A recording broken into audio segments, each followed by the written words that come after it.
de este café tertulia y bueno, pues vamos con esa introducción que suelo hacer. La esperanza y la vida están muy relacionadas. El otro día, tras el café, en un compartir con el invitado y unos amigos, salió la cuestión de que no es lo mismo tener esperanza que tener expectativas. Concluimos que las expectativas pueden acabar defraudando y la esperanza no. La esperanza, como dice el Papa Francisco, no defrauda. ¿Por qué? Y ya lo señaló Fidel Molina en el primer Café Tertulia. Os invito a volver a ver el vídeo en este canal de YouTube. Y decía que la esperanza no es tanto ver cumplidos nuestros deseos, sino acabar entendiendo y aceptando el porqué de lo que nos sucede. Hoy nos hablarán de cómo es posible que aflore la esperanza en la vida de una persona que se pone en manos de los servicios de cuidados paliativos. Más aún, cómo los cuidados paliativos son, en la mayoría de las ocasiones, abrir una puerta a la esperanza en la vida de alguien. Pero antes de que se presente nuestro invitado, pues un párrafo de la bula papal para el Jubileo de la Esperanza. Esto es lo que nos dice el Papa Francisco. La comunidad cristiana no se puede quedar atrás en su apoyo a la necesidad de una alianza social para la esperanza, que sea inclusiva y no ideológica, y que trabaje por un porvenir que se caracterice por la sonrisa de muchos niños y niñas que vendrán a llenar las tantas cunas vacías que ya hay en numerosas partes del mundo. Pero todos, en realidad, necesitamos recuperar la alegría de vivir, porque el ser humano, creado a imagen y semejanza de Dios, no puede conformarse con sobrevivir o subsistir mediocremente, amoldándose al momento presente y dejándose satisfacer solamente por necesidades materiales. Eso nos encierra en el individualismo y corroe la esperanza, generando una tristeza que se anida en el corazón, volviéndonos desagradables e intolerantes. Bueno, pues es su turno. Preséntese y díganos los datos que usted quiere que conozcamos. Muy bien. Bueno, yo soy Óscar, soy el marido de Anne, soy el hijo de Luis Mari y Darita, 7 hermanos, estudié en San Viator y pertenezco a la comunidad de encuentro matrimonial, pero no me has invitado por encuentro matrimonial. No precisamente. Soy amigo de, pero todas son etiquetas que me ayudan a estar donde estoy. Y gracias a eso que he comentado, pues hoy puedo decir que también soy enfermero de cuidados paliativos. Llevo voy a hacer 31 años trabajando como enfermero. Y creo que si hoy me atrevo a decir que puedo estar en paliativos es porque 15 años de mi vida han sido de enfermero en muchos sitios del Hospital Santiago. Casualidades de la vida, y antes lo hemos comentado, ¿verdad? Casualidades o no. Cuando cogí plaza, salió una plaza de paliativos y yo dije, ¿será lo que tengo que hacer? ¿Será lo que alguien me ha dicho que pueda ser? Y para esa plaza que el Hospital Santiago en aquella dirección ha puesto, pues comentó, tienes que hacer un proyecto. Y qué casualidad, o qué causalidad de mi vida, que el primer curso que hice cuando terminé enfermería fue un curso pequeñito de cuidados paliativos. Y gracias a eso pude presentar un proyecto de consulta de enfermería y gracias a muchas de las cosas que me pasaron en aquel momento, pues resulta que conseguí una plaza. Por unas milésimas. Y desde hace 15, 16 años puedo decir que soy un privilegiado, porque me he dedicado en exclusiva a acompañar a pacientes y familias en situación de final de vida. Digo que es un agradecimiento porque la oportunidad que me ha dado de aprender como profesional y de aprender como persona es una pasada. O sea, situaciones críticas, como más de una vez decimos en nuestro equipo, sacan lo mejor y lo peor de la persona. Entonces, esa casualidad de que yo hoy esté aquí, creo que es por esos 15 años y quisiera agradecer a todos esos pacientes y familiares que si hoy me has invitado es porque creo que lo que interesa es su experiencia, su vivencia y lo que ellos me han transmitido y lo que yo os podré contar. Algunos de nuestros invitados han hablado de la esperanza desde su experiencia personal. Yo a ti te voy a pedir que nos hables también de la esperanza que has visto en otros.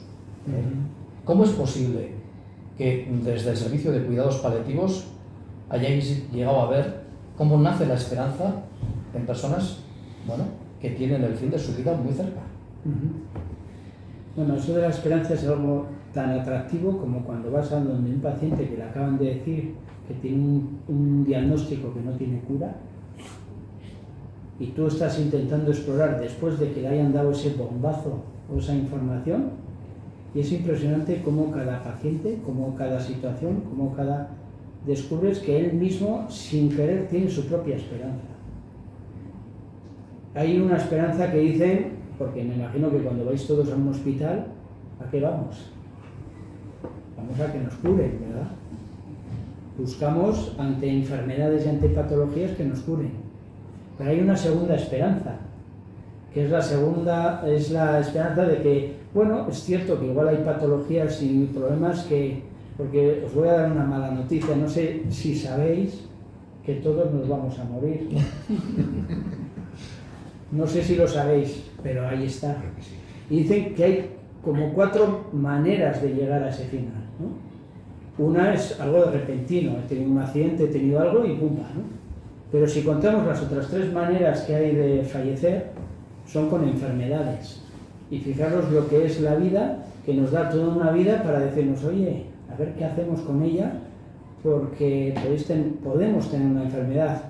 Y no quiero ser aguarero, pero el 25% pueden tener una enfermedad de órgano, es decir, una insuficiencia cardíaca, una insuficiencia renal, que va como progresando, es decir, en un momento determinado estás bien, pero vas al médico y te dice que el corazón va un poco mal y de repente necesitas un ingreso y bueno, pues vamos transitando, ¿no? Con momentos en los que estás mejor, peor. Hay procesos cancerígenos que, bueno, que tienen otra curva, hay procesos como es la demencia y esos porcentajes son los que hay. Y claro, ¿qué esperanza tenemos cuando tenemos esa enfermedad? Pues yo os diría una de las definiciones que más me gustan. Y luego me diréis si conocéis a la persona que me lo dijo. Con 7 años, Nerea dijo que cuidados paliativos es cuidar a las personas que están muy malitas para que su vida sea un poco más feliz. Y yo dije, oh, con 7 años. Y fijaros qué 3 aspectos ha dicho. Cuidar a las personas. Ostras, una niña de 7 años diga el concepto de cuidar a los demás. Segunda idea, personas que están muy malitas. ¿Cuántas veces ocultamos la enfermedad, ocultamos el sufrimiento, ocultamos el dolor, ocultamos cosas que no? Y tercera idea, para que su vida sea más feliz. Esa esperanza, ¿no? Pues esa niña, ¿verdad? Era nuestra hija, con 7 años, que en la Icastora le preguntaron, ¿no? ¿Y a qué se dedica tu padre? Y para mí, pues es una de las definiciones que más me gustan. Podría leeros, y de hecho aquí tenía una definición de qué es cuidados paliativos, pero creo que me quedo con ella. Porque engloba las 3 esperanzas que antes os estaba comentando. La primera, cuando vamos a los hospitales, es que nos curen, ¿verdad? La segunda es que si no podemos curar, que nos alarguen la vida, ¿no? Tenemos ya, aquí no quiero miraros, pero algunos tenéis ya procesos y decir, no, pues tengo la esperanza de que con este tratamiento pueda seguir viviendo muchos años. Y la tercera esperanza es la esperanza de tener una calidad de vida. Es cierto que quizás no podamos curar todas las enfermedades ni alargar todos los problemas, pero ¿y si somos capaces de que tu vida tenga una cierta calidad de vida?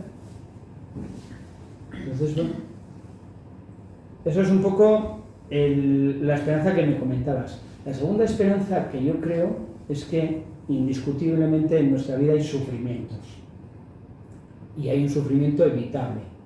Y en ese sufrimiento evitable creo que estamos los profesionales que en teoría conocemos un poco de las enfermedades y de los síntomas y que podemos utilizar tratamientos para que sea más suave, ¿no? Y hay cosas como muy activas, ¿no? Es decir, bueno, pues si tú ves que te cansas, pues parece que el cardiólogo te pone un poco diurético el médico respiratorio te pone un poco para que se dilate el pulmón, oye, y parece que puedes superar esos síntomas, ¿no? Luego hay un sufrimiento que creo que es inevitable. Sí que hoy en día no sé si hemos conseguido que, por ejemplo, el hecho de parir sea sin sufrimiento, pero hay un sufrimiento que indiscutiblemente está. ¿Y qué hacemos con ese sufrimiento? Es un poco lo que desde los equipos de cuidados paliativos, o no específicos, sino desde las enfermeras y profesionales que nos dedicamos a esto, intentamos dar una respuesta a ese sufrimiento que podemos evitar. Intentar ver cómo dar respuesta a algo que va a pasarnos, ¿no? Algo que algunos síntomas que podemos tener, ¿no? En nuestro equipo solemos decir que todos lloramos, es normal que no todos a la vez, y espero que hoy no estemos aquí alguno de los que nos toque llorar, porque claro, si os veo a los que estáis aquí es porque creo que estáis en una situación en la que podéis venir aquí, pero podría haber venido una persona, o de hecho en las redes puede venir alguien que esté en este momento con un sufrimiento y con un... Y claro, ¿qué hacemos? Pues decirle que todos lloramos, que todos entendemos del sufrimiento y que todos podemos ponernos en el lugar del que está alrededor, ¿no? Y me hablabas de esperanza. A mí hay una... Sí, ¿cuáles son los rasgos que vosotros percibís en uno de vuestros pacientes y os hace ver que, ostras, este hombre, esta mujer, tiene esperanza? No sé, seguramente si hubiera alguien más entendido que yo, te podría dar respuesta. Pero a mí, generalidades no he llegado. Y es cierto que me he formado y probablemente si rescatara mis apuntes, pero yo te diría más que rasgos, te diría individualidades. Te sacaría anécdotas o cosas que en el día a día han pasado, ¿no? Venga. De por qué, por ejemplo, Carmen. Voy a poner, Carmen era la cuidadora. De ella no me acuerdo, porque fue hace muchos años, cuando yo empecé en paliativos. Yo me acuerdo que me vio una persona en la que tenía algo, pero ella había decidido, no quiero hacer pruebas, no quiero hacer tratamientos, quiero que los últimos meses de mi vida sean felices. Era una mujer soltera, era una mujer que no había tenido cuidadores nunca, que había sido autónoma, pero claro, llegó a la consulta con una anemia, con una desnutrición, con una deshidratación, y a la hora de establecer un plan, pues vimos muchas cosas. ¿Y cuál fue el éxito? Encontrar a Carmen, que era su cuidadora. Carmen empezó a cuidarle en el día a día. Nosotros de vez en cuando le poníamos una transfusión, porque claro, se sospechaba que había un tumor, pero no lo íbamos a investigar, y como tenía anemia, de vez en cuando le poníamos cosas para que pudiera seguir disfrutando. Pues la anécdota de esta mujer es que se quiso ir. Bueno, cuando Carmen expresó que quería ir a su casa porque llevaba varios años sin volver, había un problema. La paciente, la persona decía, ¿y ahora qué hago yo? Y dijo, pues me voy contigo. Y Carmen, cuidadora, habló con su hija médica de Panamá, habló con sus hijos y decían, pero ¿cómo vas a traer una persona que puede fallecer en el avión, puede fallecer aquí, puede...? Y Carmen, cuidadora, dijo, no, yo me voy con ella. Se pasaron 5 meses allá. Nos trajeron fotos de los viajes que había hecho una mujer que no había salido de Vitoria. El único que quería era disfrutar de su vida. Y de repente, cuando nos regaló aquella taza que tenemos en el despacho de paliativos con las fotos en los sitios en los que había estado, las carnes que había comido, creo que mejor que las transfusiones que le daban. Porque era carne argentina, carne argentina y... Claro, llegó y cuando le hicimos la analítica en Vitoria tenía algo que decías, es incompatible con la vida. Le pusimos un par de transfusiones y dijo, y ahora no había salido de Vitoria, dice, ahora no quiero cruzar el charco, ahora quiero conocer España. Se fue a visitar España y volvió. Y como todos, falleció. Pero sus últimos años, no meses, fueron con una esperanza que había surgido no de los médicos, no de los cuidadores, había surgido de una cuidadora. Como eso, hay tantas anécdotas que yo había apuntado algunas, ¿no? Sí, por favor. He apuntado algunas que si me enrollo mucho me decís, pero me acuerdo con Paco, y pongo nombres figurativos por si acaso alguno lo conoce, o como en Vitoria nos conocemos todos, ¿no? Pero Paco, me acuerdo que unas navidades decía, quiero ir a Canarias porque puede ser lo último que haga en mi vida. Y quiero juntar a toda mi familia. Y resulta que todos, médicos, enfermeros, decíamos, que este viaje puede ser que no llegue. Pues Paco fue a Canarias, Paco disfrutó de sus últimas navidades, Paco volvió a Vitoria y luego al tiempo falleció. Anécdotas, algunas más curiosas. Pedro falleció después de las votaciones. Claro, vivía en un pueblo en el que su voto hacía que, claro, era un pueblo en el que un voto era para el Partido Popular o el Partido Socialista y su voto era importante. Pues él falleció después de la votación. No sé lo que quiero decir. Antes me ha chafado un poco con lo de expectativas y esperanzas, ¿no?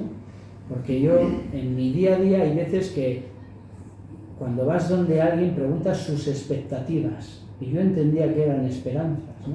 ¿Qué quiero? ¿A qué quiero llegar?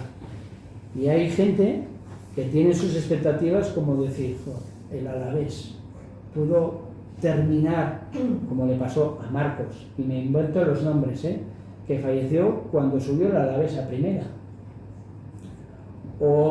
Y digo nombres, María, que cuando estaba ella falleciendo en Txagorritxu estaba naciendo su nieto.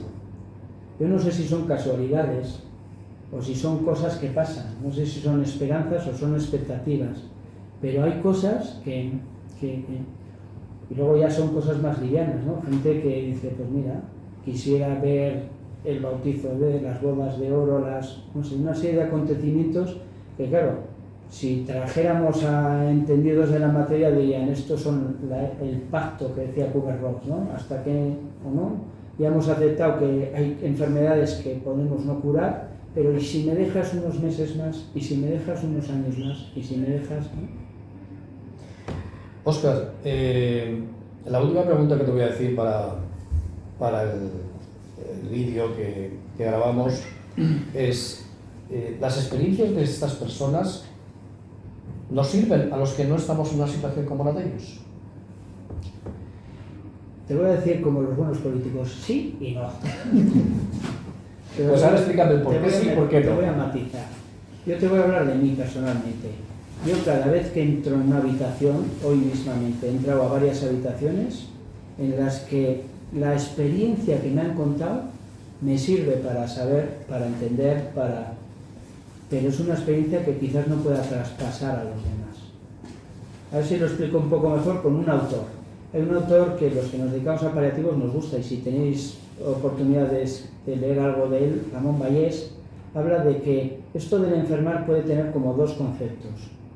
Uno, lo que los médicos, enfermeras, técnicos auxiliares o profesionales entienden, lo que estudiamos en la universidad, lo que nos dicen, ¿no? Usted tiene una insuficiencia cardíaca, los síntomas son estos y cuando usted viene que está cansado y no puede respirar, el médico le explora, lee y dice, es por esto, ¿vale?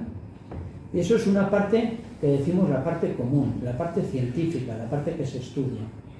Pero luego hay otra parte que dicen que es la narrativa, la biografía. Es como los cuadros que estoy viendo aquí, ¿no?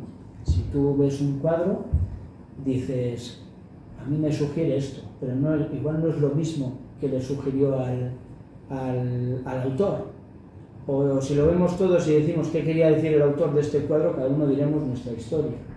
Es aquello que decimos de, si a mi padre dice que le duele, es que le duele.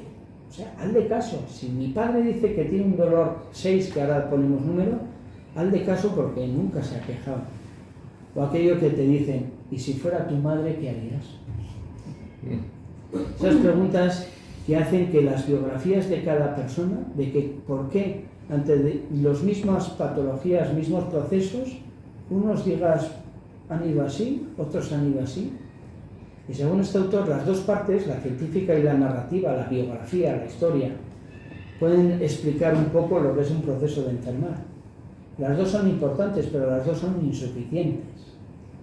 Con eso, lo que quiero decir es que lo que yo sé de determinadas enfermedades, determinados procesos, determinadas fases de lo que es, igual no lo puedo traspasar a los demás, pero sí puedo aprender de ello. Por poner un ejemplo, yo me acuerdo de un fraile al que yo tenía mucho cariño, yo no lo atendí como enfermero, pero sí como amigo, y le escribí una carta, le dije, oye, Pepito, no voy a decir el nombre porque era muy conocido, ¿puedo decir tu historia? Y me dice, yo no tengo ningún problema, pero porque él estaba en un proceso cancerígeno del que falleció y él contaba su historia y él tenía tanta fe que para él ese momento era una gracia, era una oportunidad, era muchas cosas, ¿no? Y cómo lo llevó para mí como enfermero fue ejemplar, es decir, yo no sé si sería capaz de poder llevar un proceso, si el día que a mí me toque, no sé cómo lo llevaré yo, ¿no? Y él me decía que quizás a las personas que no puedan llevarlo como él lo llevaba le podía hacer daño. Porque claro, cada uno lleva su proceso como puede. Cada uno lleva las enfermedades, los dolores, como puede. Y hay momentos que puedes estar mejor o peor. Me tranquiliza, por ejemplo, hay un psiquiatra, psicólogo muy referente en paliativos, Chochinov, que a mí, si leéis de él, pues es bueno, pero a mí lo que me impresionó en una de sus charlas que le escuché es que él decía, yo el día que me muera tendré doble trabajo.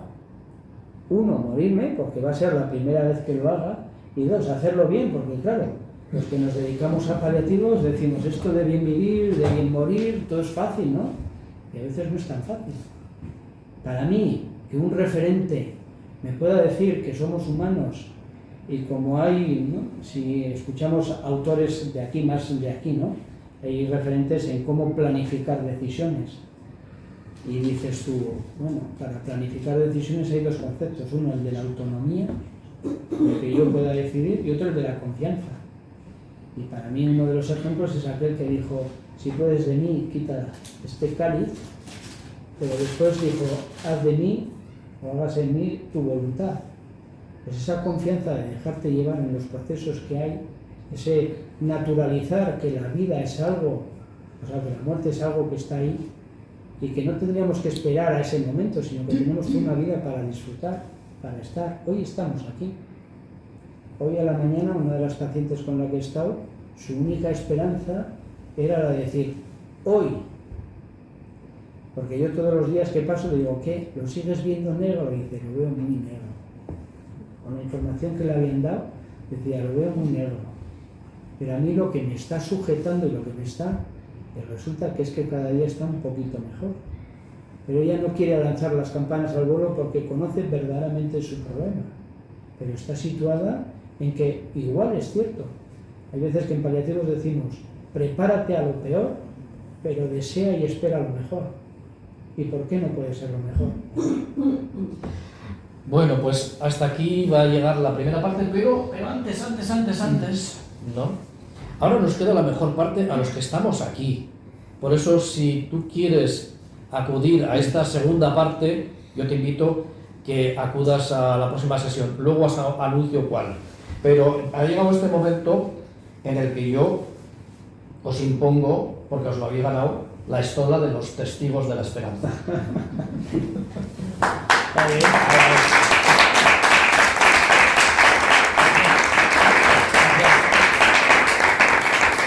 Bueno, pues como digo, ahora viene la mejor parte porque todos los que estamos aquí alrededor de esta mesa, pues vamos a poder compartir con Óscar un ratín más.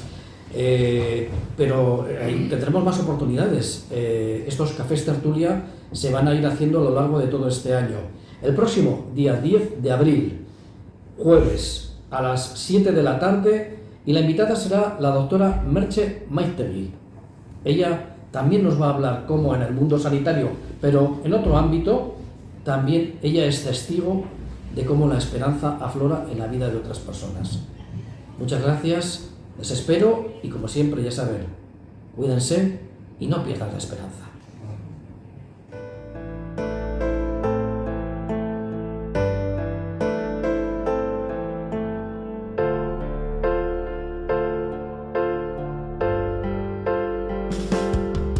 Cuántas veces te olvidé y tu voz no escuché cuando el mundo me atrapaba envolviéndome en papel. Cuántas veces te olvidé, no quería de ti saber y mis pasos me alejaban sin saber, para sentir así la libertad de vivir yo por mi cuenta, sin rendir a nadie más, para confiar en mi capacidad de que solo con mis fuerzas todo puedo superar. Pero el espejo al suelo se cayó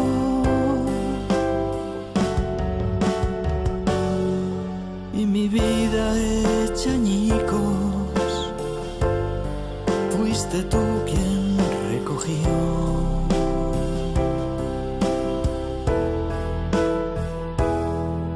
Cuántas veces te olvidé y tu voz no escuché, me bastaba con el yoga y así bien te reemplacé. Cuántas veces te olvidé y tu mano yo solté, como un globo que volaba sin pensar que iba a caer, para sentir así la libertad de vivir yo por mi cuenta, sin rendir a nadie más, para confiar en mi capacidad de que solo con mis fuerzas todo puedo superar.